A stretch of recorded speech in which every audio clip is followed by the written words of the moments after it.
শ্রীমঙ্গল বাংলাদেশের চায়ের রাজধানী। প্রকৃতির এই অপরূপ সৌন্দর্য আমাদের মনকে যেমন মোহিত করে, তেমনি ভ্রমণপ্রেমীদের কাছে এটি এক বিশেষ গন্তব্য। আজকের ভিডিওতে আমি আপনাদের নিয়ে যাব শ্রীমঙ্গলের এক ভোরের যাত্রায়। চলুন শুরু করা যাক।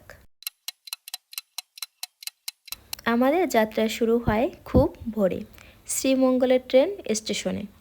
তখনও সূর্য পুরোপুরি ওঠেনি, চারপাশ কুয়াশায় মোড়ানো। এই মায়াবী পরিবেশ, ভোরের প্রথম আলো যেন আমাদের স্বাগত জানাচ্ছে।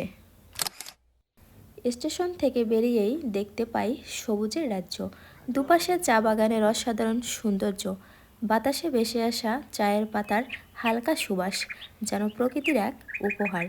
চা শ্রমিকদের পরিশ্রম আর তাদের হাসি মুখ এই সৌন্দর্যকে আরও জীবন্ত করে তোলে। চলতে চলতে আমরা পৌঁছাই লাল পাহাড়ে। এখানকার চা বাগানগুলো একেবারেই অতুলনীয়। পাহাড়ের ঢালে ঢালে ছড়িয়ে থাকা চা গাছ, আর মাঝে মাঝে দেখা মেলে স্থানীয় শ্রমিকদের, যারা নিবেদিত মনে কাজ করছেন। সত্যি ক্যামেরার লেন্সে এই সৌন্দর্য ধারণ করা অসম্ভব।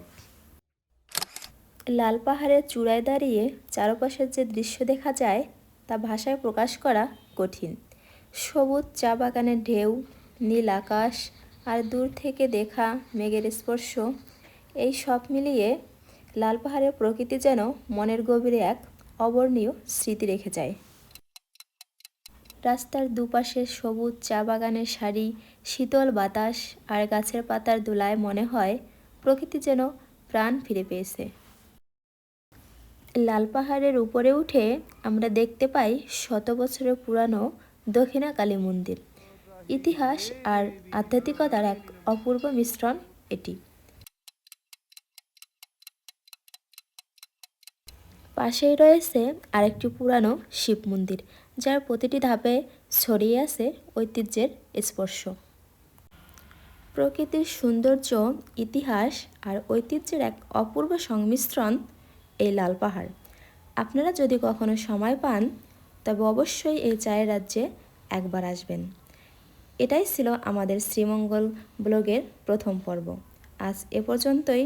সবাই ভালো থাকবেন, সুস্থ থাকবেন। দেখা হবে পরবর্তী ভিডিওতে।